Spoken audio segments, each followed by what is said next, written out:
Assalamualaikum warahmatullahi wabarakatuh. Selamat berjumpa pada mata kuliah Pendidikan Inklusi. Mudah-mudahan saudara sekalian, mahasiswa pendidikan guru sekolah dasar yang menyaksikan video ini dalam keadaan sehat walafiat. Baiklah, pada minggu lalu kita sudah bahas tentang bagaimana penyelenggaraan pendidikan inklusi di Indonesia. Karena itu, pada kesempatan ini akan Bapak jelaskan terkait dengan program penyelenggaraan pendidikan inklusi. Saudara semua perlu diketahui bahwa disabilitas dalam perspektif hukum. Dalam perspektif hukum, ya, dinyatakan bahwa setiap warga negara mempunyai hak yang sama untuk memperoleh pendidikan yang bermutu. Hal ini sudah dinyatakan dalam Undang-Undang Nomor 20 Tahun 2003 tentang Sistem Penyelenggaraan Pendidikan Pasal 5 Ayat 1. Nah, dalam Pasal 5 Ayat 1 ini sudah dinyatakan secara jelas bahwa setiap warga negara mempunyai hak yang sama untuk memperoleh pendidikan yang bermutu. Artinya apa? Artinya pendidikan merupakan hak setiap orang, ya. Artinya apa? Di dalam bidang pendidikan kita tidak boleh ada yang namanya diskriminasi, ya. Selanjutnya, dalam Undang-Undang Nomor 20 Tahun 2003 Pasal 2 juga dinyatakan kembali bahwasanya warga negara yang mempunyai kelainan fisik, emosional, mental, intelektual, dan atau sosial berhak memperoleh pendidikan khusus. Nah, hal ini menguatkan bahwasanya setiap warga negara yang ada kelainan emosional, mental, intelektual, dan sosial berhak memperoleh pendidikan khusus, ya. Kemudian warga negara yang memiliki potensi kecerdasan dan bakat istimewa juga berhak memperoleh pendidikan khusus. Hal ini sudah dituangkan dalam Undang-Undang Nomor 20 Tahun 2003 Pasal 5 Ayat 4. Pendidikan khusus dapat dilaksanakan melalui lembaga pendidikan khusus SLB atau inklusif terintegrasi ke dalam lembaga pendidikan reguler. Hal ini dinyatakan dalam penjelasan Undang-Undang Nomor 20 Tahun 2003. Saudara sekalian, bahwasanya program pendidikan inklusi merupakan salah satu amanat dari Peraturan Menteri Pendidikan Nasional Nomor 70 Tahun 2009 tentang pendidikan inklusi yang diperkuat dengan Undang-Undang Nomor 8 Tahun 2016 tentang penyandang disabilitas. Program pendidikan inklusif bertujuan untuk meningkatkan akses mutu pelayanan pendidikan yang ideal bagi anak-anak berkebutuhan khusus dan memberikan jaminan untuk memperoleh hak pendidikan yang sama seperti anak-anak lainnya. Nah, dari aspek yuridis, pendidikan inklusi, ya, dilaksanakan berlandaskan pada Undang-Undang Dasar tahun 1945 dalam pembukaan Undang-Undang 1945 Amandemen keempat menyatakan bahwa salah satu tujuan negara yaitu mencerdaskan kehidupan bangsa, tidak terkecuali anak itu penyandang disabilitas. Undang-Undang Republik Indonesia Nomor 35 Tahun 2014 tentang Perlindungan Anak, perubahan atas Undang-Undang Republik Indonesia Nomor 23 Tahun 2002. Kemudian aspek yuridis selanjutnya adalah Undang-Undang Nomor 20 Tahun 2003 tentang Sistem Pendidikan Nasional. Kemudian Undang-Undang Nomor 8 Tahun 2016 tentang penyandang disabilitas, Peraturan Pemerintah nomor 13 tahun 2020 tentang akomodasi yang layak untuk peserta didik penyandang disabilitas. Selanjutnya, Permendiknas nomor 70 tahun 2009 tentang pendidikan inklusi bagi peserta didik yang memiliki kelainan dan memiliki potensi kecerdasan atau bakat istimewa. Oleh karena itu, penyelenggaraan pendidikan inklusi sudah memiliki aspek-aspek yang jelas. Dalam Undang-Undang Republik Indonesia Nomor 8 Tahun 2016 tentang penyandang disabilitas, pada pasal 40 ayat 1 yang berbunyi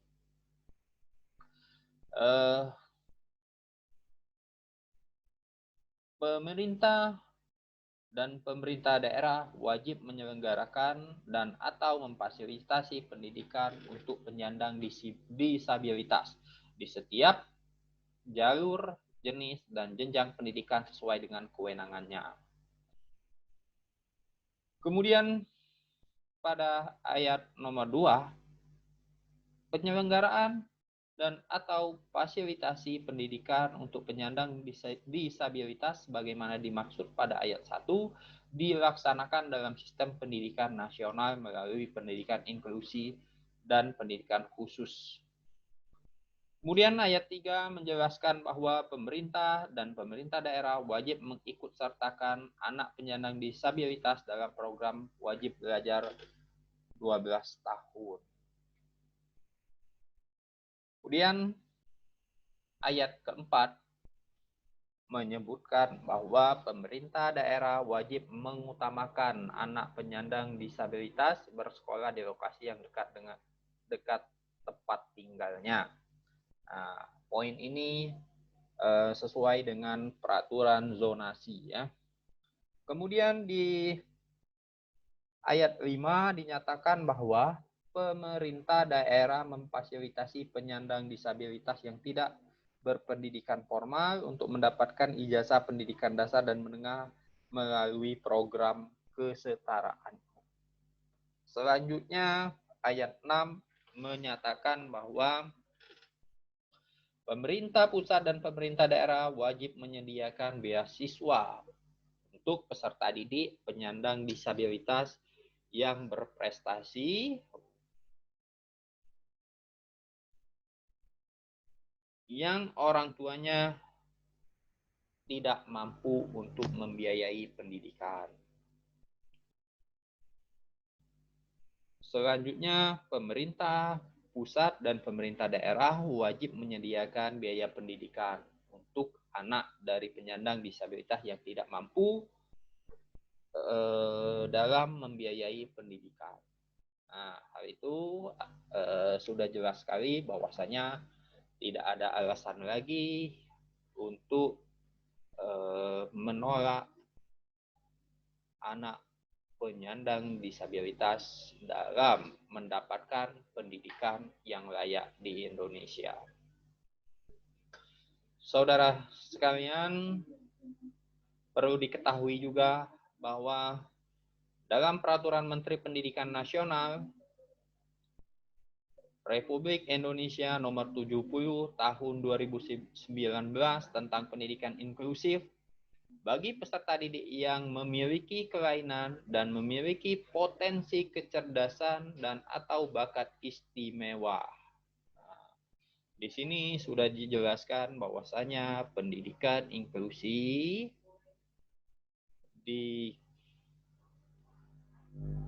dilaksanakan ya atau ditujukan bagi peserta didik yang memiliki kelainan dan memiliki potensi kecerdasan dan atau bakat istimewa.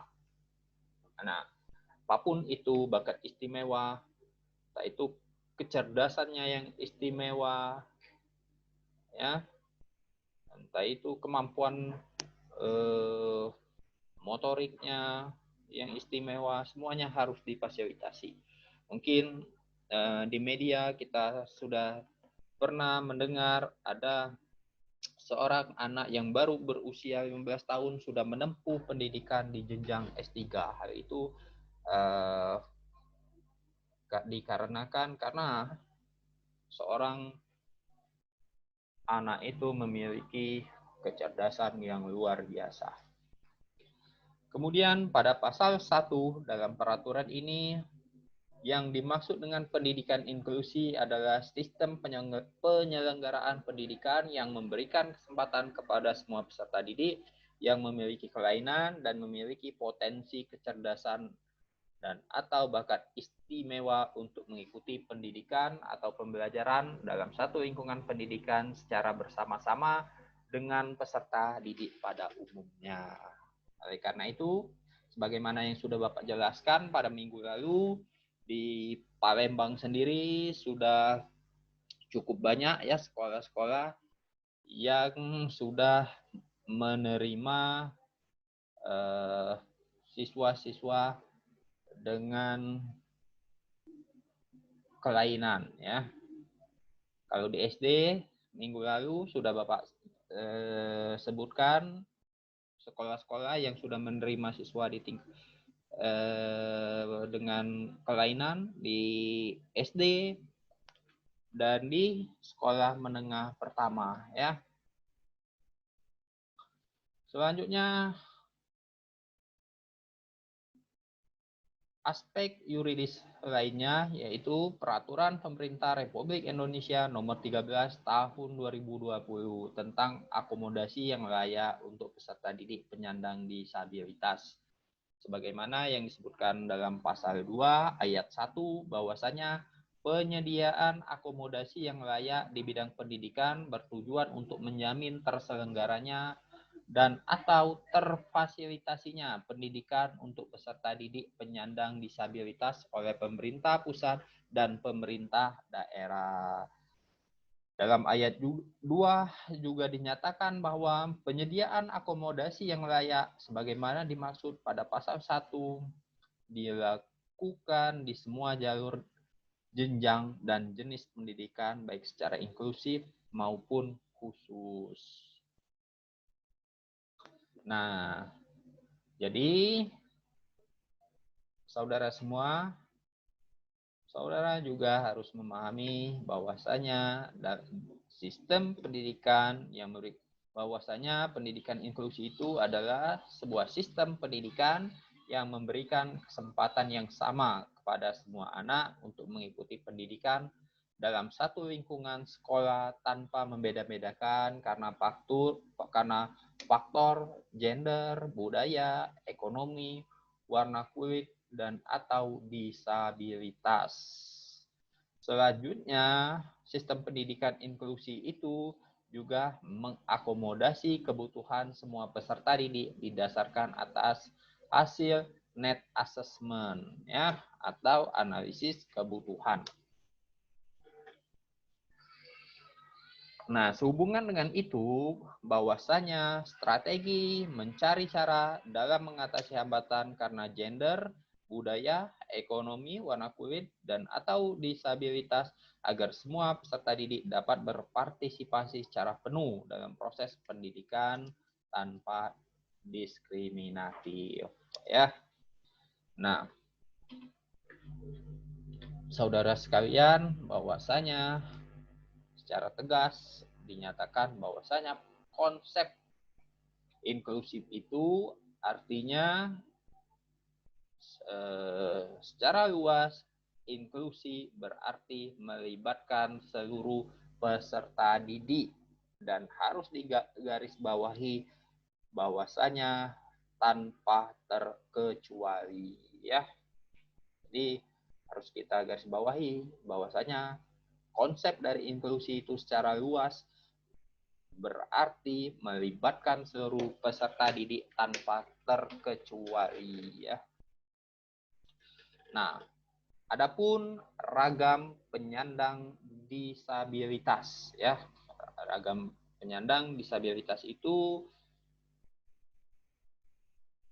diantaranya adalah pertama penyandang disabilitas fisik.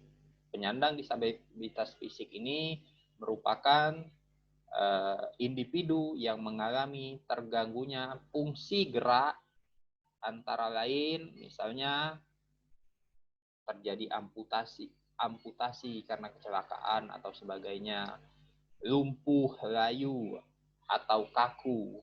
Kemudian paraplegi, selanjutnya cerebral palsy ya. Cerebral palsy itu seperti ya stroke ringan ya. Kemudian akibat stroke, akibat kusta, dan orang kecil. Nah, orang kecil seperti yang kita lihat, seperti Ucok Baba ya. Mungkin Ucok Baba sudah tak Daus Mini itu beliau ya mengalami yang namanya atau disebut dengan orang kecil ya. Kemudian penyandang disabilitas intelektual. Nah, penyandang disabilitas intelektual ini adalah individu yang terganggu fungsi pikir karena tingkat kecerdasan di bawah rata-rata, antara lain lambat belajar, disabilitas grahita ya, atau yang mungkin sering saudara dengar tunagrahita, dan Down syndrome ya. Kemudian penyandang disabilitas mental, yaitu individu yang terganggu fungsi pikir, emosi, dan perilaku psikososial, diantaranya skizofrenia. Nah, skizofrenia merupakan disabilitas mental. Kalau saudara belum paham dengan skizofrenia, saudara bisa baca artikelnya yang lebih spesifik ya. Jadi saudara harus bisa membedakan mana yang skizofrenia, apakah orang gila itu disebut, apakah skizofrenia ini orang gila atau orang yang terganggu mentalnya ya. Ini skizofrenia ini banyak jenisnya, banyak tingkatannya ya. Kemudian ada juga bipolar, depresi ya, kemudian ada anxiety atau kecemasan atau gangguan kecemasan, dan gangguan kepribadian,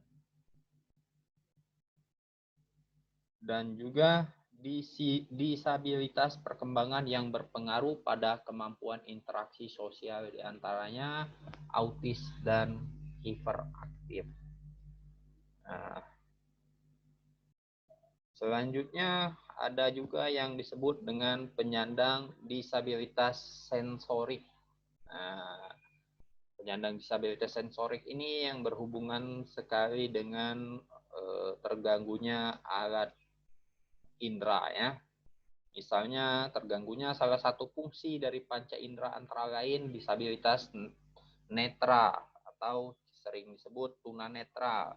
Kemudian disabilitas rungu atau yang sering disebut dengan tunarungu, atau disabilitas bicara yaitu tunawicara.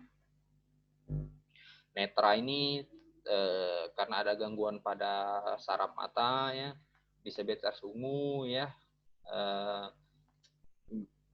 gangguan pada pendengaran ya, dan disabilitas bicara adalah gangguan pada kemampuan berbicara ya, atau bisu ya. Kemudian ada juga yang namanya penyandang disabilitas ganda atau multi. Individu penyandang disabilitas yang mempunyai 2 atau lebih ragam disabilitas, antara lain disabilitas rung wicara dan disabilitas netra tuli ya. Itu ragam penyandang disabilitas yang nanti bisa diterima dalam pendidikan inklusi. Nah, selanjutnya saudara sekalian perlu dipahami bahwasanya penyelenggaraan pendidikan inklusi berpegang pada prinsip PAPA ya, artinya present, acceptance, partisipasi, dan achievement. Nah, P yang pertama itu adalah present, hadir, artinya kehadiran peserta didik itu harus diterima dengan baik ya. Kemudian partisipasinya, dan diharapkan siswa inklusi dapat berprestasi. Nah, melalui melalui Permendikbud nomor 44 tahun 2019, prinsip yang dikedepankan dalam penerimaan peserta didik baru adalah tanpa adanya diskriminasi, kemudian objektif, transparan, akuntabel, dan keadilan. Ya, selanjutnya zonasi dalam pendidikan inklusif juga sudah diatur pada pasal 14 pasal 14 ayat 1 menyatakan bahwa jalur zonasi sebagaimana dimaksud dalam pasal 11 ayat 1 huruf A diperuntukkan bagi peserta didik yang berdomisili di wilayah zonasi yang ditetapkan pemerintah daerah. Kemudian pada ayat 2 disebutkan bahwa jalur zonasi sebagaimana dimaksud pada ayat 1 termasuk kota bagi penyandang disabilitas. Oleh karena itulah penyelenggaraan zonasi ini dilaksanakan dengan tujuan agar ya mempermudah bagi peserta didik dalam mendapatkan pendidikan yang layak. Jadi orang-orang dengan disabilitas mudah menjangkau sekolah, ya, sehingga pemerintah perlu melakukan yang namanya jalur zonasi. Oke, selanjutnya bagaimana pendidikan inklusi dilaksanakan, ya. Nah, jadi saudara sekalian harus dipahami bahwasanya tadi sudah dijelaskan bahwasanya pendidikan inklusi pelaksanaannya harus memenuhi standar minimal, ya. Nah, apa yang dimaksud dengan standar minimal, ya? Jadi untuk menyelenggarakan sistem pendidikan inklusi ada prinsip yang tidak dapat dihindarkan. Nah, apa saja prinsip itu? Prinsip itu adalah melaksanakan proses pengembangan komponen sistem pengelolaan pendidikan inklusi di sekolah, ya. Karena itu manajerial dan kurikulum memang harus dapat memfasilitasi pelaksanaan pendidikan, ya. Dari sisi manajerial atau dari sisi manajemen, sekolah-sekolah yang melaksanakan pendidikan inklusi harus dapat merencanakan, ya, penyelenggaraan dan pengawasan sistem persekolahan sekolah penyelenggara pendidikan inklusi harus mewujudkan prinsip inklusivisme. Inklusivisme itu artinya apa? Artinya harus berdasarkan kebutuhan dari peserta didik itu, ya. Sejak dari perencanaan, proses penyelenggaraan, pemantauan, atau pengawasan hingga evaluasi dan penyusunan rencana tindak lanjut penyelenggaraan program sekolah inklusi. Kemudian kurikulumnya juga, ya, ini yang sering menjadi permasalahan dalam penyelenggaraan pendidikan inklusi. Jadi kurikulum pendidikan inklusi yang dijumpai banyak belum adaptif, ya, terhadap kebutuhan anak-anak yang sekolah di pendidikan inklusi. Karena itu pengelola atau sekolah penyelenggara pendidikan inklusi harus memiliki kewenangan dan oleh karenanya harus memiliki kemahiran dalam mengembangkan dan menyesuaikan kurikulum sebagai pedoman pembelajaran yang disesuaikan dengan kebutuhan dan kondisi individu, ya, terutama untuk siswa yang memiliki kebutuhan khusus termasuk penyelenggaraan program khusus. Karena apa? Karena sebagaimana yang kita ketahui bahwasanya pendidikan inklusi itu ya pola pelaksanaannya dilaksanakan pada pendidikan formal pada umumnya. Oleh karena itulah aspek inklusivisme pada peserta didik itu tadi tidak boleh terabaikan ya. Baiklah saudara semuanya, itulah gambaran singkat tentang penyelenggaraan pendidikan inklusi di Indonesia ya. Selanjutnya nanti akan kita bahas secara lebih spesifik tentang bagaimana kurikulum penyelenggaraan pendidikan inklusi. Oke, semuanya, kalau nanti dari paparan tadi ada hal-hal yang kurang jelas, ya silakan ditanyakan dan akan kita diskusikan. Baiklah, saudara semua, mungkin ini saja yang bisa kita bahas pada video kali ini. Dan kita akan melanjutkan perkuliahan selanjutnya pada sistem informasi pendidikan atau SISPO di laman web Universitas PGRI Palembang. Demikian, kalau ada hal yang kurang Bapak mohon maaf. Wabillahi taufiq wal hidayah. Wassalamualaikum warahmatullahi wabarakatuh.